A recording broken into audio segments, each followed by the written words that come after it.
好，欢迎回到节目现场。我们接下来关心的是波音哦，波音为什么呢？真的是起火了，火烧自家哦。为什么？因为它1周3次的出包。好，我们先看到它第一次是在最近的12号，9月12号，美国联合航空的波音737客机有疑似货舱起火，所以紧急的迫降关西机场。好，机上的142人还好是平安撤离了，有2个人受到了轻伤。好，不幸中的大幸。但是我们看到在前几天呢，9月8号，波音787高空故障，英航的机长喊Mayday 求救及掉头，结果在同一天呢，波音737客机降落时主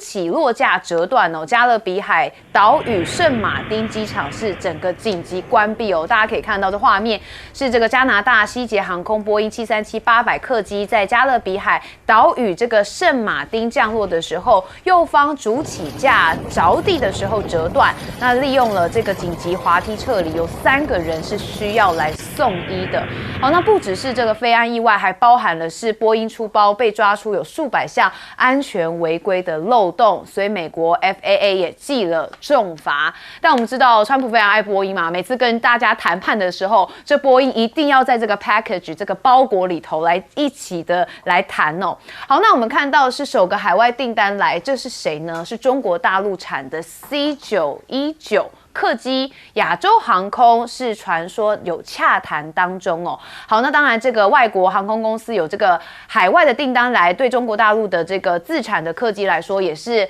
非常这个好的消息哦，但是我们一对比之后就发现说，美中现在在客机上面也有一些角力。好，我们看到中国跟这个美国的对话到底要进行到什么程度了呢？好，中国大陆的商务部证实说，他们的第4次会谈角力战已经正式开打了。好，我们看到会是美国的财长贝森特下周要前往是西班牙的马德里，跟中国大陆的副总理何立峰举行第4次会晤。然后当然 TikTok 也会成为这个大家会谈的一个焦点哦，像是这个美国单边的关税措施、滥用出口管制以及 TikTok 等经贸问题来进行谈话的内容。那美中从明天开始，西班牙要举行会谈哦，所以专家说这会谈的原因就是因为美国的经济衰退。这是中国大陆的这个国际专家贺文平，他认为说就是因为美国的经济扛不住了，说今年8月哦，美国的 CPI 跟去年同期相比哦，其实上涨了2.9%。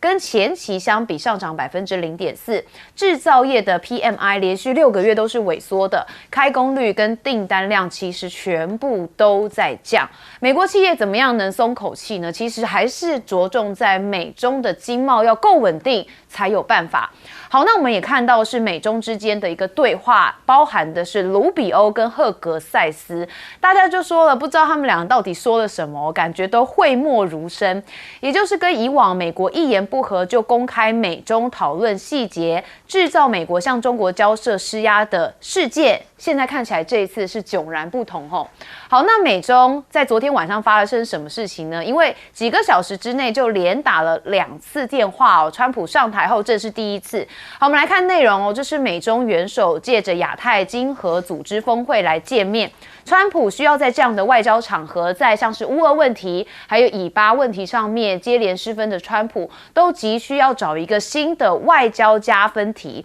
那如果跟中方的元首来见面的话，哪怕只是握手寒暄、拍个合照，其实都足以让他在媒体面前吹嘘一阵子了。所以这也是大家说为什么他在10月底 IPAC 上面，习近平很急着不对，倒过来是川普很急着要跟习近平来进行见面。好，那我们看到了美国挑拨莫迪是转向跟中国大陆交好嘛，也确实这3角关系哦，真的是扑朔迷离。我们看到没上任就挑拨中国跟金砖的印度是更想跟我们好，这是谁讲的呢？这是美国驻印大使的提名人哦，他说美印的关系持续了数十年，比印中关系其实要温暖得多。那中印2国之间存在着矛盾哦，因此不太可能会建立更紧密的关系。他说，印度在各种问题上面都站在美国这一边，那不是金砖国家。那相较于跟金砖国家的其他成员哦，印度是更愿意、更开放的跟他们，也就是跟美国来进行接触。好，这是美国驻印大使他们自己的想法。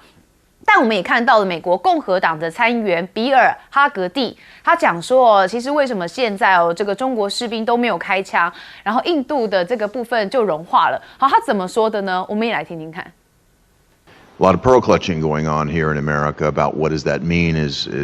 India drifting away? I just highlight this: that China and India have a long history of grievances and distrust. Barely 5 years ago, China and India were fighting over a disputed border, and China used an electromagnetic weapon. They didn't use bullets, but they used an electromagnetic weapon to literally melt Indian soldiers. 好，用电死武器就可以融化，那这是什么大高科技的黑科技呢？好，我们大家都要用一下哦。好，我们看到了，现在这个印度也说批准在中印边境修建铁路线哦，预计会斥资34亿美元，长500公里哦。好，当然这样会加深两国之间的这个部分嘛，好，以防这个邻国中国关系的升温再次恶化。但是现在印度总理莫迪也不甩这个川普的施压，那增购俄国排全球第2的进口量。仅次于中国大陆，你越要我不要，越要我不要买，我越想买是现在印度的战略的这个规则。好，我们刚刚看到的就是波音这1周3次出包。我们先问彬哥，波音其实到现在还是一样事故频传这样子让大家就不容易对大家有信心。你说货舱起火可能是其他人为或是什么的疏忽，或是它搭载行李的这些问题。可是起落架折断就摆明是你自己本身的质量或是维修上面出了问题，所以波音如果没有办法解决他们这种在全世界各地每隔一阵子就一定会出现这种意外啊各种事故啊，那我觉得波音就不太可能会获得更多的稳定的订单哦。那尤其是他们现在又在罢工，那他们的工人也很厉害，他们之前本来说要加薪20%，他们不要，现在提加薪45%，他还是不要。要加到多少？100吗？我不知道，所以他们这个谈判又破裂，所以他们就继续罢工。那他们到底要到多少？现在波音自己也很头痛，他们现在也是找各种替代的工人。那你在这种内忧外患的情况下，波音要怎么去保持它产品的稳定？我看恐怕就更加困难了。更不要说过去还有很多传言。说每一次只要举报波音出了什么状况呢，这个人后来就会出意外，对，就会被消失。对，所以这个都很难让人家对波音会有信心。但是即使波音遭遇这样的状况，C919要突破还是有它的困境。虽然说现在马来西亚愿意跟他买飞机，可是因为 C919现在最大的痛点是美国跟欧洲都没有给他适航证，所以在这种状况下，变成他的飞机，你就算马来西亚跟他买了。你大概只能飞中国大陆或飞澳洲啊这些地方，你没有办法飞美国跟欧洲，所以这也是它一大的问题哦。这个 C919还是要积极去争取这个欧美的开予适航证的问题。那至于说中美之间呢，我个人认为差不多了啦，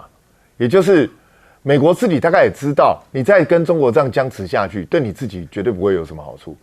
而且你的经济马上问题就要越来越大。所以他必须要赶快跟中国大陆之间达成一个和解，双方大概各让一步。所以我觉得他们现在应该是在积极磋商这一些事情，要赶快把双方之间的条件谈定，然后能够促成川普是不是能够去北京访问，然后甚至跟习近平握手见面，这些都会对川普有很大的加分。不然的话，川普马上就要面临到国内经济的反扑。这个对川普来讲是非常严峻的一个态势，所以我相信他们现在很积极的想要去处理这个问题啊。可是他们还是不忘要去挑拨离间一下，因为你现在可以看到，因为关税的问题，印度很明显的开始跟中国大陆走得比较近，那所以他们当然希望要挽回这个状况，所以开始去讲啊，美印之间有深厚的友谊啊什么。美国过去恶搞印度也搞了不少，其实讲实在话，美国一直这样子啊。那所以印度对美国有没有防心，一样是有的。所以我觉得印度也不会轻易的就因为这些东西就跟美国接近，除非你解除它关税的问题。可是我觉得去丑化中方没关系，要丑化中方到它有电池武器可以把人融化，这个就厉害了。所以你不去想一件事吗？如果中方真的有这么强，他怎么不拿来对付美国？这不是很奇怪的一件事？真的是特别奇怪啊！他也说这个大惊小怪嘛。好，永明教授，现在市场上跟国际的一些评估单位都比较担心美国现在从8月到9月之后，特别10月展开，会不会呈现一个低成长、高通膨的一个经济情况？因为几个数字其实都不好，而且是连续的都不好，不只是这个 CPI、PMI， 那 CPI 在市场范围之内，但是呢，连续几个月都在涨，都在升。那最严重的是，记不记得1个月之前，川普把那个劳工统计局的局长给开除掉？所以这一次公布9月11号公布的8月份的 CPI， 里面有36%是用估算的，而不是用确实的数据去计算出来的。这个引起各界的批判。高盛就说，36%将近40%是你估算出来，跟过去不一样。那显然就有点隐藏，那对于通膨的数字就会画了一个很大的问号。只不过是因为现在的金融的市场上，因为你降息的这种就是期待，所以大家都不敢去这个唱衰。但实际上，同一个时间所公布8月份的非农就业，就是一般的就业，增加多少？市场预期8月份应该增加到7、8万以上，结果只有2.2万，1/3落。就表示大家不聘人，尤其是在营造业、零售业，失业多少？2.5万。换言之，其实老板们、雇主们都很清楚，这个经济要不好了，而货架上的商品10月份就要开始准备涨价，因为8月中才开始关税进口，而之前就已经进了一大堆做库存，在做消耗当中。所以事实上，鲍尔一直担心这个降息是不是正确？这是正确的思考。可是政治的压力之下，他可能被迫妥协。因此，在这样情况之下，川普就急着要跟中国谈判。为什么？因为在今年1到8月，中美之间的贸易降了13.6%。因为你关税高嘛，卖的东西就少。但中国跟东南亚增加了9.7%，跟欧洲增加了4.3%。所以你关税提高，帮助大家再去增加彼此的贸易，就不再跟你美国做生意了。那换言之，一样，你美国卖到中国大陆的东西也变少。那中国大陆是美国出口最大的市场之一啊。所以这样的情况之下，你美国做出来的东西，你怎么去卖到全世界？然后你又开始对韩国的这些厂去做检查，什么投资美国制造业重新回流，根本就不可能了。韩国23项投资通通都停下来。所以他现在需要拥抱中国，要把这个框架、贸易框架给弄好，把政治的关系给弄好。我们在台湾一定要看得懂，尤其赖清德政府，这个时候发表了一个什么全民这个安全手册，好像要打仗一样，那怎么回事呢？大家现在都急的经济自救啊。好，感觉美国有点自伤啊，因为想伤人，结果也伤到自己哦。舰长，我们看到波音。已经很久以来了一直不断的出包。我们现在看到的是1周3次啊，那甚至呢有非常多这些常常搭乘客机往返的，他们用脚投票，也就是如果是波音的客机，他就不坐，他选择其他的，例如说空中巴士的飞机坐。那我们来看这有关于马来西亚航空他们就他的联航AirAsia， 他现在选择了C919 本来就是一个载体的区间客机，它的飞行时速一般来讲就是4个半小时之内的一个航程啊。那也就是当我们在研发一种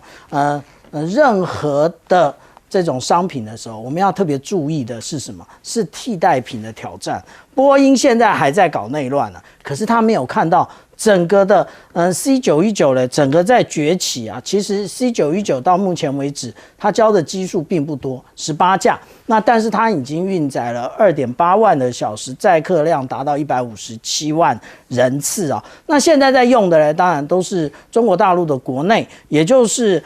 东方航空它使用了10架，中国国际航空那它用了3架，那个南方航空用了5架，意思也就是国机国造嘛，那也就是自己做的先自己用。但是我们来看C919有一个特点，它跟波音跟空中巴士一模一样，它都是全球的合力制造分工而成的，它不是中国大陆独造成的，所以大家不要说谎啊，说什么它都是中国大陆做的，然后又有人更是在那边讲说它的品质怎么样，它的品质我们刚刚已经讲了，无论是载客的时数跟人数，根本就是一种保障，甚至它还不断的测试啊。我们现在看到的这一张图啊，其实呢，也就是去年的9月19号，它直接呢从成都的双流机场起飞，然后到达拉萨的贡嘎那个国际机场，意思也就是它要上高原去进行测试啊。那也就是我们看到啊，这个现在 C919 虽然它的产量还没有开出来，它未来它的预估在2029年，它每一年要交200架。那如果这个真的成型，它也有这样的交机的数量的话，那中国商飞将是可以跟这个波音以及空中巴士竞争的世界第3个国家以及航空公司。好，这美中连这个商用客机其实都在竞争。好，我们休息一下，马上回来。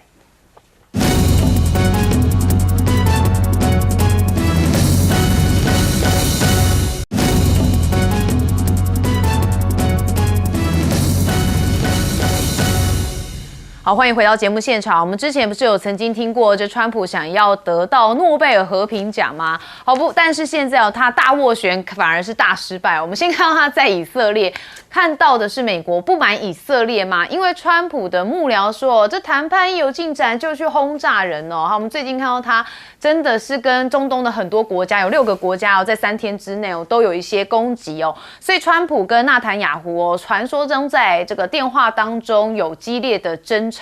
好，那因为卡达就是一个美国非常重要的盟友，就以色列也去打他，他送了川普的专机，也大赦美国基地，还被这个以色列报答，盟友都在看啊。其实这就会传递出一个讯息哦，就是说现在美国在中东的这个部分，盟友还要挺美国吗？好，那看到的是华邮说，这个摩萨德拒绝从命，迫使了纳坦雅胡空袭卡达，猎杀哈马斯的高层尸首哦，也就是摩萨德这个特勤局不愿意执行地面的暗杀任务，以色列被迫要改空袭的方案，所以没有办法成功的击中目标哦。那行为十分恶劣，我们看到是中国大陆的驻联合国代表傅聪，他认为说中方现在严厉的谴责以色列对卡达发动的攻击哦，说是违反了联合国的宪章。那看到是乌俄战争跟以色列这边的状况也一样，因为根本就没有办法调停嘛。好，帮川普缓颊吗？这个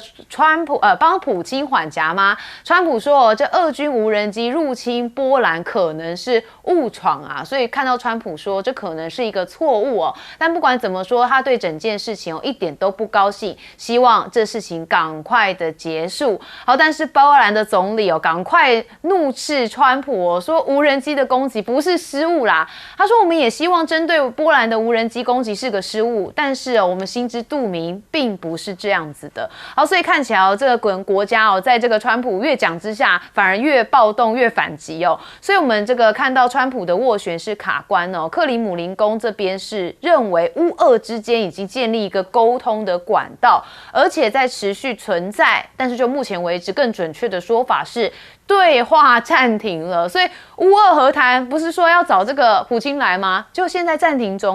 那扬言重击莫斯科那川普就说他对普京的耐心已经快用完了。好，现在知道普京不好惹好，他说他要对莫斯科祭出新的经济制裁，包含银行、石油的制裁以及关税，将造成非常沉重的打击。好，所以看起来这川普要获得诺贝尔奖可能还很遥远的事情但是呢，现在中俄联手恐怕也会成为川普的另外一个非常头痛的问题。好，对中俄终极的威慑F-16当追逐机，美军第2架 B-21首飞画面曝光我们看到美军空军的这个部分宣布说，他们第2架 B-21的突袭者有进行飞行的测试首飞，而且转场至爱德华兹的空中基地已经加入在测试的首架飞机，所以要计划有更大规模的试飞还有武器整合的这个阶段。那美国的空军高高层则说，3座预定部署的 B-21基地将在2026年来展开大规模的军舰作业。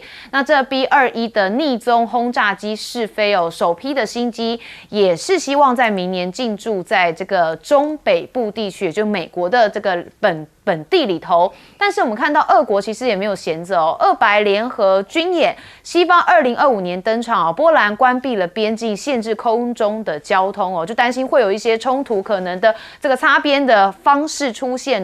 那我们看到波兰在本月也将举行类似的规模军演德国将要派出的是8000名的士兵参加波罗的海跟芬兰的个4架马车2025的军演。那另外上合组织我们也看到这个才刚结束嘛，感觉日益成熟那中国在新的全球秩序中心当中被认为占据了一个核心的地位，所以现在北京想成为新国际秩序支柱的雄心，现在显而易见。好，整个战争呢其实还没有结束那川普想调停，但是跟我刚刚讲的大斡旋大失败，彬哥。我觉得这一次卡达这个事件真的是非常非常糟糕，因为卡达是中间人他是负责来协助以色列跟哈马斯斡旋的人然后他是美国最忠诚的盟友之一，美国在卡达有最大的这个军事基地，然后结果你居然让以色列直接去轰炸他，然后美国说他不知情，我一点都不相信美国不知情，不可能不知情，因为以色列的战机只要一起飞，你就会知道。这美国根本不可能不知道这件事嘛，所以在我看来，就是美国纵容以色列去做这件事所以不要在那边假装说什么，他每一次谈判才刚好有进展，你就轰炸就是你美国准的我一直认为美国就是共犯，很明确的所以这一次虽然以色列没有炸到他们的目标，哈马斯的这些高层没有被攻击到，对以色列来讲 OK 没有问题。你知道为什么没有问题？他的最终目的是什么？就是希望谈判不要成。他根本没有打算要谈判纳坦雅胡从头到尾就没打算要谈判，他要的就是要直接吃掉整个加沙走廊，而且他要的不止这些，他准备把约旦河西岸也吃下来，基本上就是这样。野心很大他这个对以色列人来讲，他们这不叫野心，他们认为那叫应许之地，他认为那就是上帝给他们的土地，对所以他们就是要把它吃下来。所以纳坦雅胡的作风这么明白了，美国人真的不知道吗？我认为川普就是故意让以色列可以这样做，所以美国、以色列都不想要和谈成功，他们到最后的结果就是要让以色列完全占据这些，然后把这些巴勒斯坦人全部赶走，就是这样。如果你不走，可能面临就更悲惨的下场。所以这是一个阳谋啦。那至于说俄乌战争，我也觉得很好笑。这个川普其实在我看来，他是比较站在普丁这边。因为他一直说普丁是他的好朋友，然后呢，他现在告诉你说他对普丁的耐性已经快要消失了，可是其实他好几个月以前就这样讲过了，他的耐性我觉得其实挺不错的，而且看起来越来越好。你看，连俄罗斯的无人机进入波兰这个边境，他都会去帮俄罗斯讲话说可能误入吧，你确定那是误入吗？我不认为那是误入，我觉得俄罗斯就是故意，目的是什么？就是警告你。欧洲这些国家，你不要惹我，我随时都可以攻击你。其实这就是普丁的用意而且欧洲整个被人家看扁了，因为整个手脚都被人家看破了。你们叫了这么多年，请问一下，你欧洲是出了兵吗？你欧洲真的有全心全意去这个支撑乌克兰吗？根本没有，所以都被看破手脚。我相信美国接下来也不会对俄罗斯进行什么制裁，因为川普根本就没打算要这样做。好，我们接下来问永明教授。川普现在上来，1月20号到目前，其实你看到在关税、在国际安全、外交以及在国内这3个层面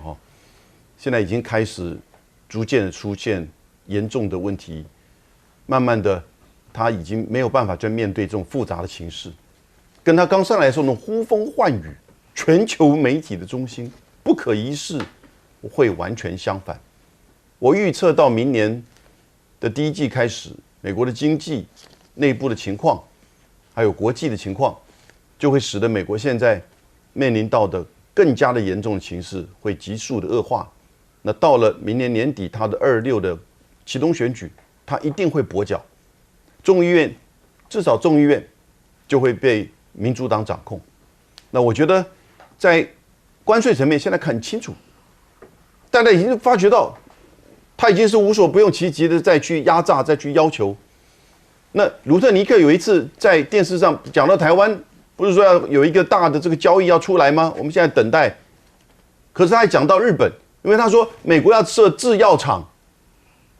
那最让我们高兴的是日本人出钱盖厂，而90%的利润属于我们，他很高兴的那边笑。那日本人看的一些评论觉得快疯狂了。所以全球减美，在关税上面呢，全球减少对美国的依赖，全球减少跟美国的贸易，这一定是会成真的，已经开始出现。我刚才谈过，中国跟美国的贸易已经减少13.6%了。第二个，在安全层面，他以为安全的议题就好像处理关税议题一样这么容易。我讲一下24小时就办到。这关税是不是你自己定人家商品进口你美国市场的关税？那你自己自找的。好，你要把你的保护主义垫得那么高，让你物价垫那么高，是你自己要做的。但是别的地方的安全、冲突、战争、外交，那跟别人的安全、主权、领土、人民都有关的，他怎么会那么浪？俄乌战争哪那么简单？俄乌战争现在他根本一点影响力都没有了。然后倒过来，你看到他对以色列的这种放纵，把自己的盟邦在美国在中东最大的空军基地卡达所在的完全的瘫痪。他要不然就是用电子战让卡达的防空系统瘫痪，要不然就是卡达的所有的武器的后门被关掉。所以现在他的影响力大减了，看穿川普了。国内在这个 Charlie Kirk 被暗杀之后，你看他两极的这种撕裂越来越严重，所以他现在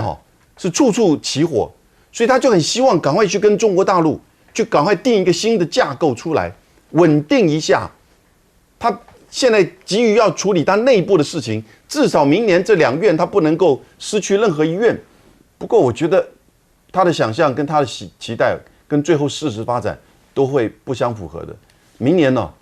他会面到许多的困境。好，我能想象因为这个国内的情形一定是更加的复杂。我们问舰长，以色列到底是怎么样攻击这一个卡达的杜哈的？那其实这个在付费网站 Intelligence Online， 它是一个法国的一个情报付费网站，它已经有答案了它答案很简单也就是以色列使用了银麻雀飞弹。那这是一个什么飞弹？这是一种空射型的弹道飞弹。那也就因为如此然后携带的这种是 F-15，所以我们大家一直在讲的就是 F-15跟 F-16，这起飞的架数非常多。那这只是一个单一的一个情报来源吗？不，我们如果看这一个华盛顿对不起，那《华尔街日报》的话，它就呼应了这个说法，也就是它实际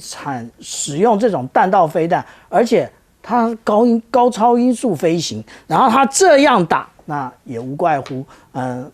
这一个卡达它虽然有萨德，它也有爱国者，其实是没用的。那实际上这种飞弹到底长什么样子？它其实长得就非常像我们在93阅兵看到的惊雷1那这个不是谁抄谁，这个是英雄所见略同。那为什么会这样使用？那他们的说法说是，哎呀，这个摩萨德那个他拒绝，真的吗？摩萨德会拒绝吗？我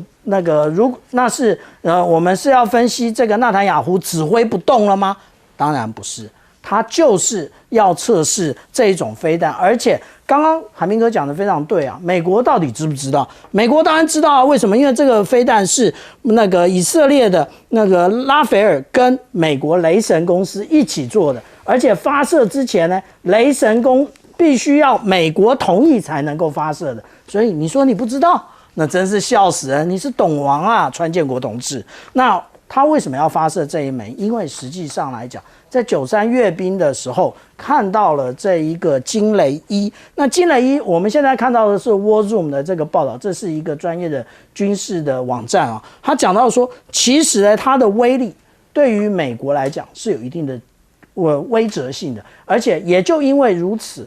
中国大陆已经完成了，也就是我们讲到的核三角的一个部署那当然啦，美国又开始他也要秀一下肌肉嘛。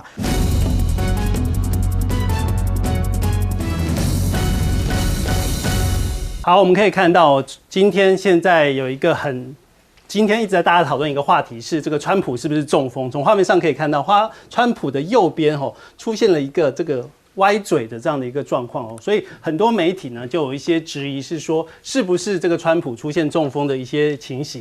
那事实上呢，这件事情是发生在川普出席五角大厦911的追思典礼的时候，被拍到他这边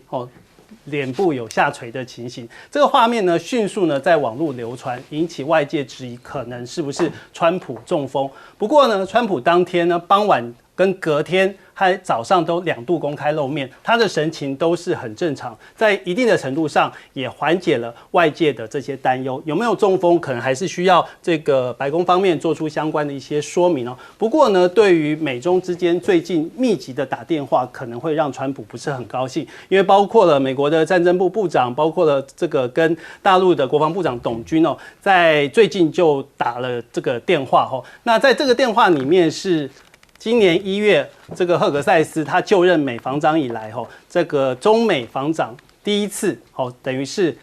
董军他开门见山的谈了2大核心问题，包括了台湾问题，包括了南海问题。那美方呢，则是回应美国不可能不会寻求要跟中国发生冲突。而另一方面呢，卢比欧跟王毅呢也通上了电话哦。那王毅是批评美方最近的一些负面动作，尤其他点名干涉中国内政，还要求美国在台湾问题上面必须要这个谨言慎行。除了打电话之外，包括了这个何立峰跟贝森特，接下来会在西班牙会进行一些相关的经贸上面一些谈判。可以看到最近中美之间的一些关系是非常非常的互动，是非常非常的一些密切。不过呢，最近大家也关心到了一些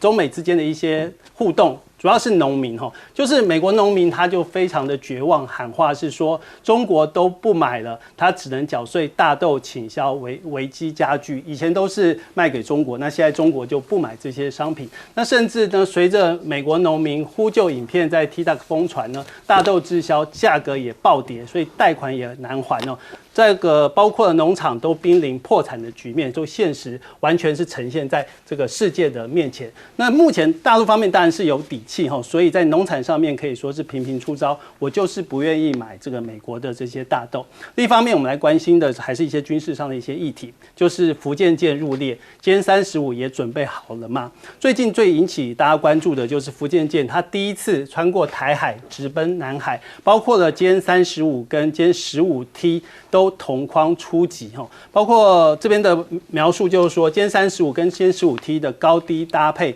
能够形成一个协同作战的一个组合，一个负责踹门，另一个负责打击，形成一个整体的作战能力。而这一次呢，这个福建舰到南海，很可能就是要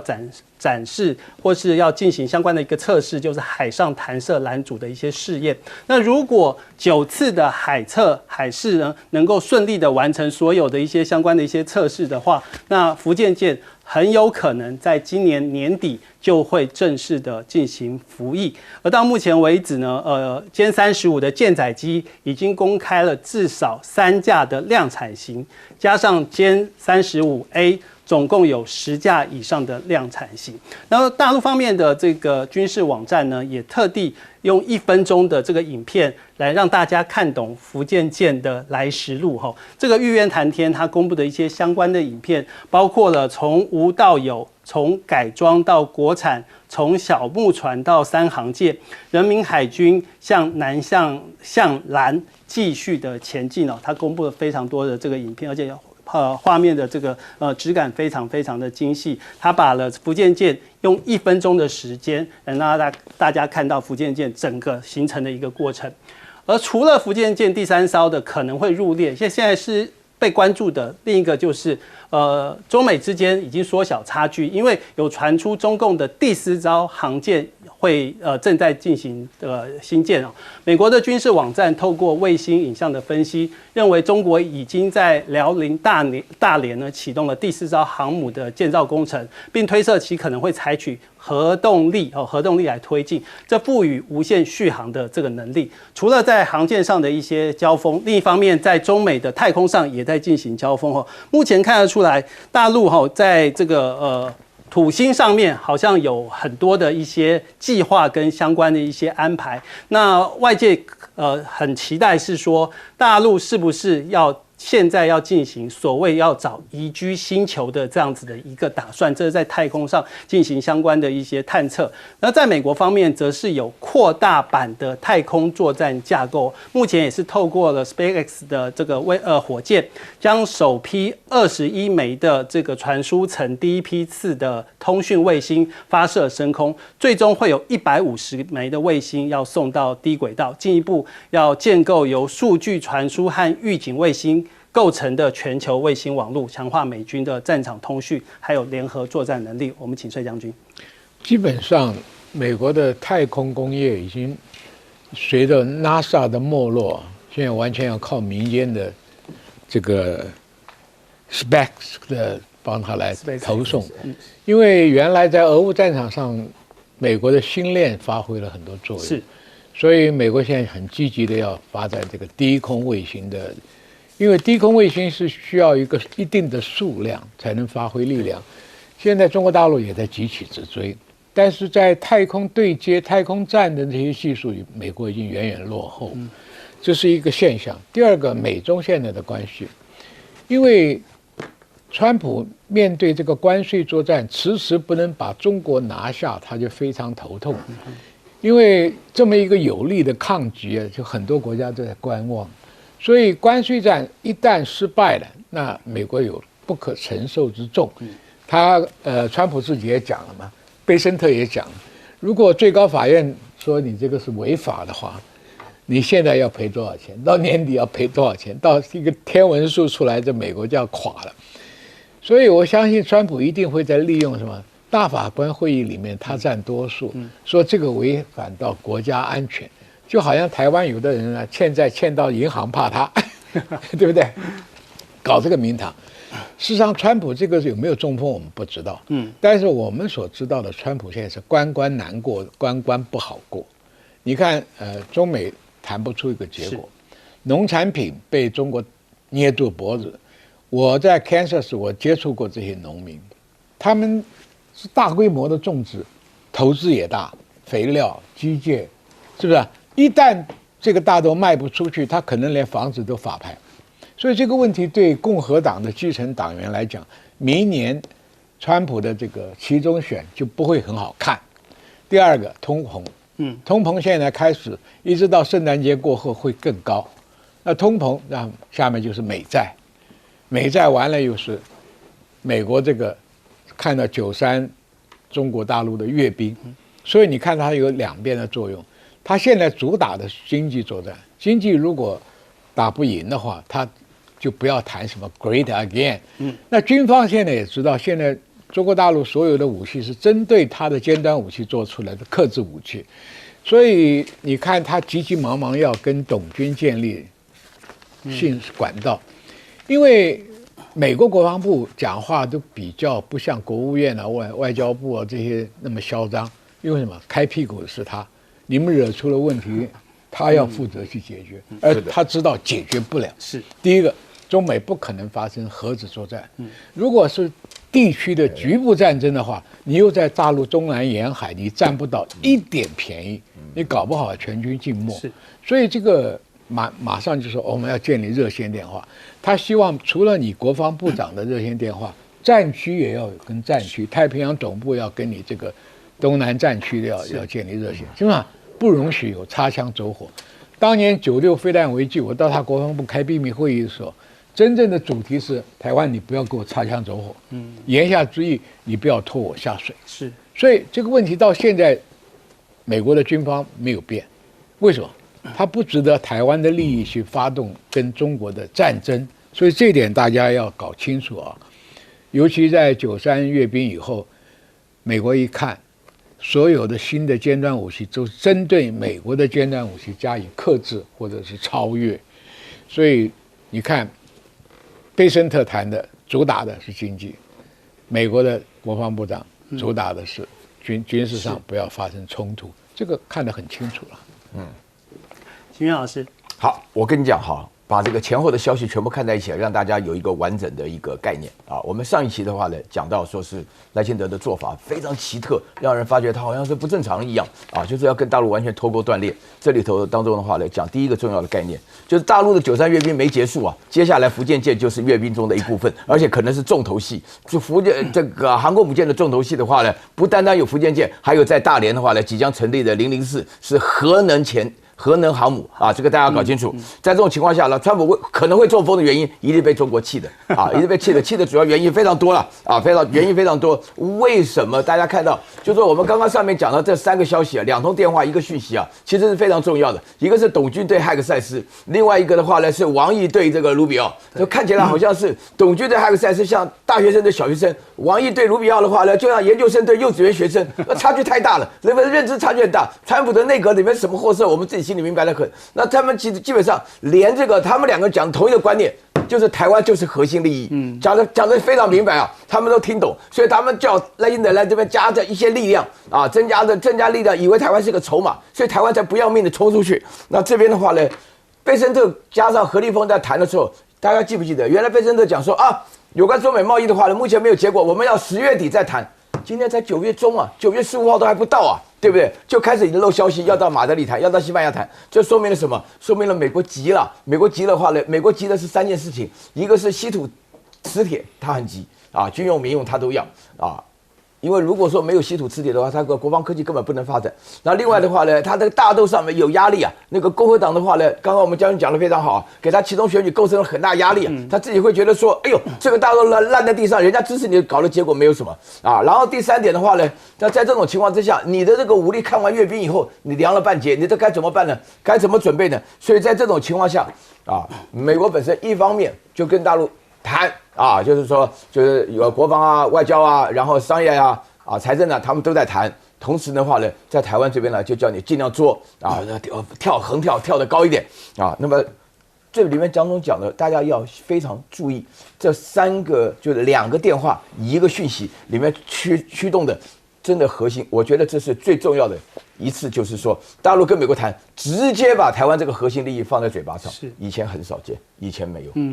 大家心里要懂一下这个道理。是大钟老师。对，我也是认为说哈，这几个讯号还是需要一起看啊，因为董军跟这赫格塞斯本来有机会是在7月，在6月份香格里拉会议见面，可是董军并没有出席。那王毅对这个卢比欧，其实他们7月份才见过面哈，但是这里面带给我们什么样的一个讯号呢？我觉得基本上我们仔细看，当赫格塞斯的讲法，大家有没有觉得似曾相似？美国无意跟中国大陆冲突，好，然后呢，美国无意去遏制中国，好，这个讲法就是拜登任内的4不一无意啊，基本上用字遣词非常相近。那再加上刚才这是最新消息，好，这何立峰要去这个马德里西班牙，哈，再跟这个贝森特碰面，第4轮，的确第4轮出现的时间哈，比我们预期的早了1个月，是啊，而且8月底的时候，这个中国大陆的这个谈判代表才去了一趟美国，那是技术性谈判，所以这几个讯息都放在一起的，我的感觉是哈，第一个是美中近期至少现阶段是在谋求战略稳定的，好，第二是假设这一方面啊。这个进展是够顺利的话，真的是不无可能哈。10月底、11月初在韩国会有所谓的这个川普跟习近平的会面，啊，那这个会面其实前面应该有这么多的蛛丝马迹，因为假设现在是在拜登任内的话，要有这种元首峰会，它会更密集。但是现在因为是川普啊，川普时代的美中之间的这个沟通管道，面对面的确是比拜登少了一些。好，但是这2通电话，还有马上下礼拜这几天就要出现的这个贝森特跟何立峰的碰面，我觉得基本上就代表说双方还是往比较凸显共同利益的方向前进。当然，我们也知道，目前真正的关键跟症结就是中美的贸易谈判、关税谈判。美国要什么？其实刚刚已经讲很清楚，农产品不只是大豆，还包括肉品啊。因为大家还有印象吗？川普不久之前在社群媒体上讲，还特别公开向中国大陆喊话：我们的大豆很好啊，要多买一些。代表什么？代表这些压力已经进到白宫里面。那第二个是什么哈？市场开放啊，还有一个是能源，第二个是市场开放，包括金融业，第三个就是中国大陆手中最厉害的一个所谓的反制武器，就是所谓的稀土。这三个是川普要的。那倒过来看是什么？其实这就是北京手中的这个筹码。那中国大陆要什么？中国大陆要的是要美国尽可能至少一定程度上把卡脖子，科技上卡脖子把它去除。那倒过来看，其实这就是美国的筹码。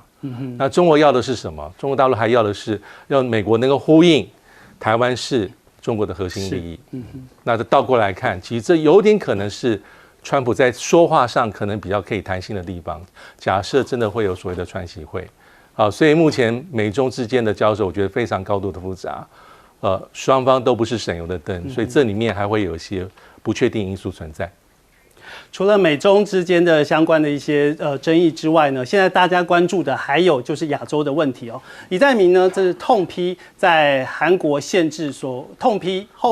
痛批包括了韩国限制反华的这个集会哈，因为按照韩联社12号的报道，韩国警方宣布禁止个别民间团体在首尔明洞一带举行所谓的反华游行，这是中国在这个首尔的这个大使馆哈，并且明确要求示威过程当中不可以辱骂游客，或是采取一些暴力的行为。我们知道最近这段期间在这里常常发生有韩国人跟中国人的一些冲突，发生一些这个辱骂的一些行为。因此呢，今天包括李在明就严格制止了这样的一个行为。另一方面，我们来关注一些中东的一些局势，主要还是卡达这些所谓的空袭哈。到目前为止呢，中方也针对卡达这件事情表达了一些态度哦。中方是谴责一切伤及无辜平民的举动。那外交部呢，则是在表态以72小时之内袭击6国哈，这是中国的一些相关的说法。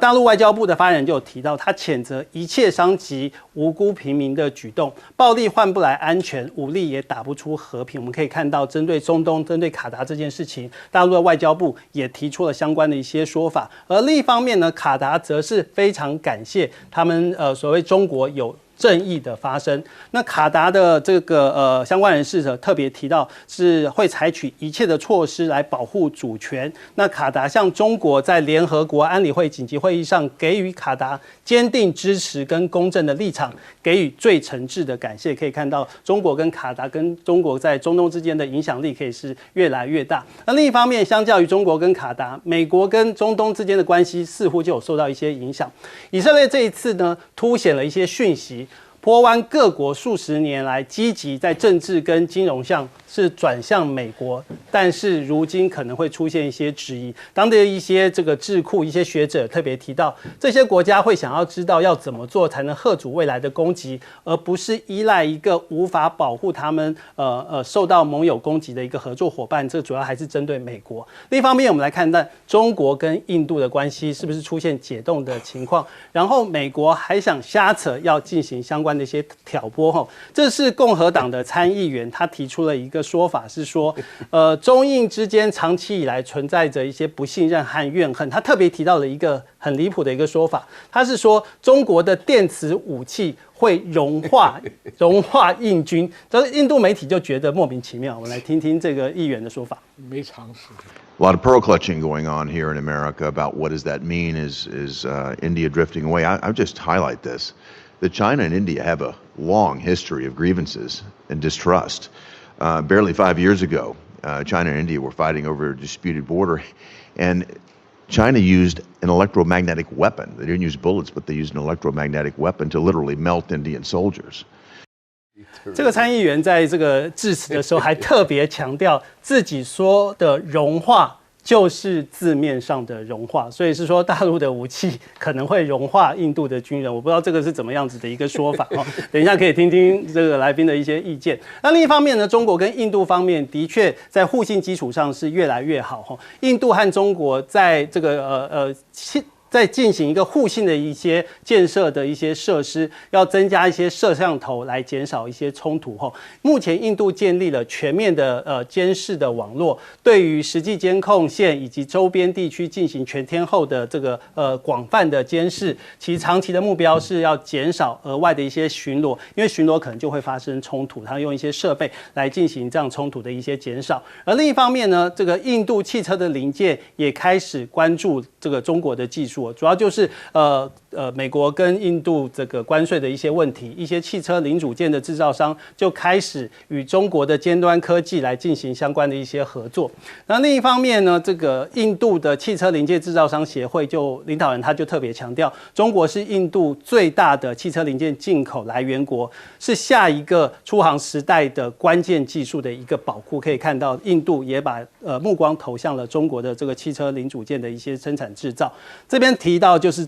印度一些很特别的一些科技的一些想象，然后它目前设计了一个所谓的，这应该还是只是一个发想的阶段 ，AI 气囊的飞机在2秒钟会展开所谓的守护全机哈，这是印度工程师他提出了一个突破性的构想，他要设计出一个不怕坠机的未来飞机。透过 AI 侦测，如果引擎发生故障，在2秒钟之内就会自动释放巨大的安全气囊，将机身全部包覆，可以大幅提升乘客的存活率。可以看到大型气囊，请一下帅将军。印度的军武科技跟一般科技人，那都是全国际上最好看的笑话。他说这个气囊啊，我不晓得这个气囊是用什么材质做的。这个飞机冲到地面上的时候，坠落的时候，最低的速度都是230海里啊！你是个什么橡皮做的气囊不磨破？2秒钟是张开了，2秒钟也没有破了。是它唯一的用处是迫降在河上，迫降在海里可能会增加一点浮力了。是，这我们不谈了。这个中印的关系跟美国这个人的无知哈，可以把5年以前的那个图片拿给看。中国跟印度都不想爆发热战，所以拿拳头、拿狼牙棒、拿棍子在那里打，这就是不希望把这个冲突扩大，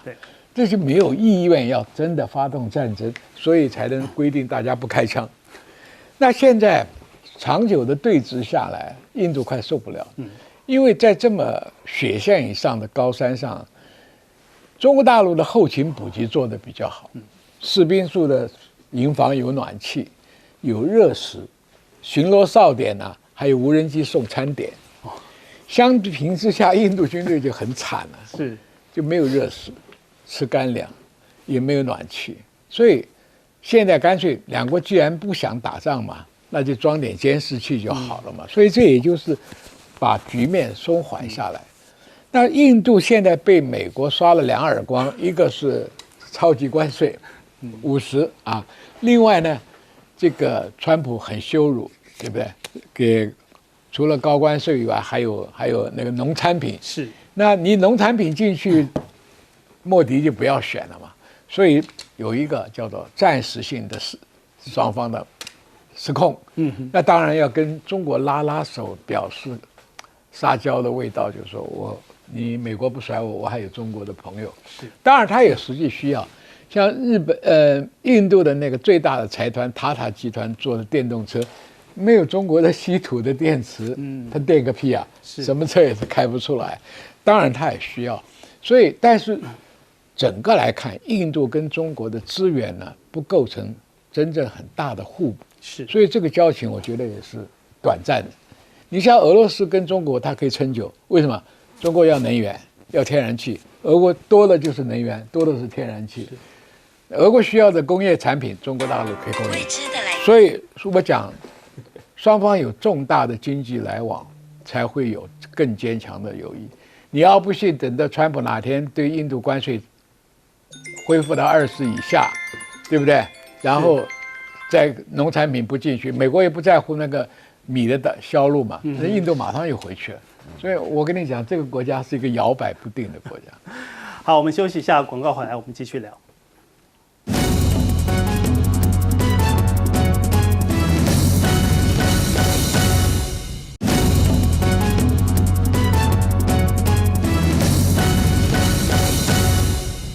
欢迎回到节目的现场，我们请苑老师。那个李在明啊，反对啊，就是觉得禁止所有的那个反华言论啊。其实如果这个反华言论或反华行动是来自于这个医美啊磨这个韩国这些反华的话，那看看美国人最近对韩国人的态度啊，当成难看的要死。我跟你讲，那个现代的那个电池厂在盖到一半的时候啊，330人被抓成五花大绑啊，从来没有对待这个墨西哥人都没有这么残忍。韩国人其实都是感觉非常好。那另外讲到哈，我就顺势的讲一下哈，大家要了解的事情啊，我们这边是不准怀疑美国的，但是美国真的不能信赖啊。卡达被以色列打成这样，你知道什么叫卡达？卡达的首都叫多哈。他们有4件事情是非常非常重要的啊。第一个，全国人上下拍美国马屁啊，送川普一架大飞机啊，那不得了，对不对？第二件事情的话，人家刚办完世界杯啊，融入西方价值，对不对？这次重要。然后第3件事情的话呢，人家长期来讲一直想要扮演中东的新加坡啊，游刃有余，对不对？然后第4点的话啊，完全武器系统全部是美国的，这个没话讲。最大的美国在中东最大军事叫苏戴德吧，乌戴德就是卡达，就是在这个多哈旁边的，所以在这种情况下，以色列要干就干，马上就是美国的飞机啊，我跟你讲啊，卡达买的美国飞机是起不来的。爱国者飞弹也是没有用的啊，所以大家要搞清楚啊，你到时候你不投降的话呢，你那个飞弹都是发不出去的啊，因为美国自己要评估形势，但是人家以色列的话呢，说过来就过来，以色列在发动攻击的时候那个美国已经表明了，有3件事情让卡达真的心寒的到极点。首先第一件事情，美国事前知道。那这个很难过。我刚刚前面讲了一大堆那个大家知道这个，因为卡达一直以为自己很特别，大家知道中东国家、阿拉伯国家有个半岛电台就是卡达的。对。那第二件事情的话，美国从头到尾只有卡达表示我们还是相信美国的，认怂了嘛，没有出席。我跟你讲，你什么中东，你除了他戴太阳眼镜开法拉利了，会什么东西真的是不要脸，简直没有出席到极点了。你自己的兄弟都快被灭亡了，除了钱多没什么用。对然后第3点的话，人家以色列从头到尾就没有说过任何一件他们表示 I'm sorry 的话，一点都没有，完全没有。那这个说明什么？这个说明以色列要打就打。现在那个沙特也不敢讲话那约旦跟埃及早就被打趴了。整个中东地区就没有人敢面对的，包括伊朗在内。那现在这种情况下来讲的话，为什么以色列敢这么嚣张？就是美国你相信美国，美国的结果到时候美国有选择的。以色列跟美国是有伦常关系不过谁是爹谁是儿子，你得好好想一下，对不对？那以色列现在表现的一个态度的话，让阿拉伯国家当然他们很无奈，你知道吗？他们很弱，他们没有石油，没有天然气，他们根本跟印度都差不多，我告诉你。所以说只好没办法，只好认怂。但是他们心里知道，国际正义、维持世界和平、珍爱世界和平的国家只有一个，就是中国。所以说，在利用联合国的机会表达，我认为卡达逼到最后，如果再来一次的话呢，飞机起不来的话，他们一定要考虑到那个93阅兵里面的那个项目要选几样。你要再这样搞下去了还得了？那以色列的情况越来越大，以色列跟阿拉伯人是绝不客气的。那你要了解到这种情况下的话，那就是另外的话呢，因为美国现在的素质就是越来越低。那个参议员讲说电磁武器把印度人融化了，那融化也有个名字吧，你该有个烈士吧，对不对？把狼牙棒讲成这个把狼牙棒讲成这个电磁武器我觉得有点奇怪。我们这边就是不能够，美国是不能怀疑中国很厉害我们这边不能够怀疑美国不厉害就出现这种结果。好，我们请大中老师。对，我也讲一下卡达，因为9月9号这以色列的这个空袭行动，如果按照目前媒体报道跟美国官方的讲法起来是，其实美国收到讯息时间很短，就是这有点是以色列刻意的，但是真正的状况如何，其实外界是不得而知。那还有的确很特别因为为什么卡达跟埃及在过去这么久时间里面一直担任以色列跟这个哈马斯的调停者，代表说卡达跟哈马斯关系是密切的，是不错的。但是国际间、国际社会，你很少看到冲突双方之一用武力去攻击第3方的调停者，那这次是非常非常罕见的例外。那还有一个地方就是美国的反应因为美国到底知情的程度多高，还在多久之前拿到这个攻击消息，目前真的只有内部人才知道。但我们不要忘记，美国跟卡达关系真的是很密切。包括刚才呢苑老师所讲，大家也不要忘记，今年川普2.0，他第一次出访的国家是中东，我记得是5、6月的时候，沙特阿拉伯、卡达、阿拉伯联合大公国。当时美国跟卡达签的是1.3兆美金的这个经济投资的合作方案，还有卡达非常大方说要给美国这个总统专机啊要赠送，当时美国里面还闹得很大。对。但这些都油盐在耳，可是他说攻击就攻击，以色列根本没有在意啊。卡达是美国非常重要的盟友。但个最新的消息是，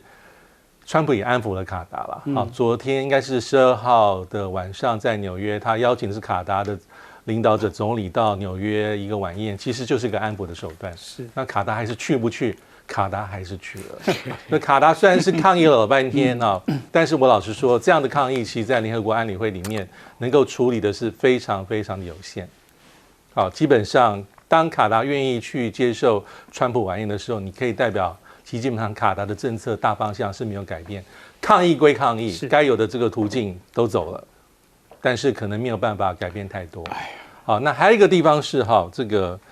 根据媒体报道，这个真假程度可能要再判断一下。他说，以色列在执行这次卡达攻击，这个哈马斯，因为哈马斯是这个在卡达是很重要的一个存在啦。当时以色列的内阁有不同意见啊，莫萨德以色列情报部门的建议是说，他不想使用的是地面的攻击，这种地面传统的手段。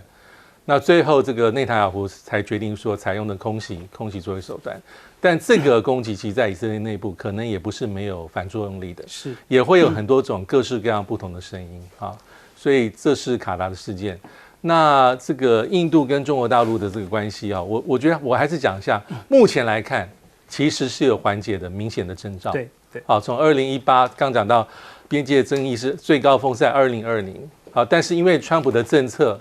所以让这个莫迪让印度又回到非常非常传统的非常传统的，就是要走一个比较灵活的路线啊，这是最符合印度的战略利益。好，我们休息一下，广告回来我们继续聊。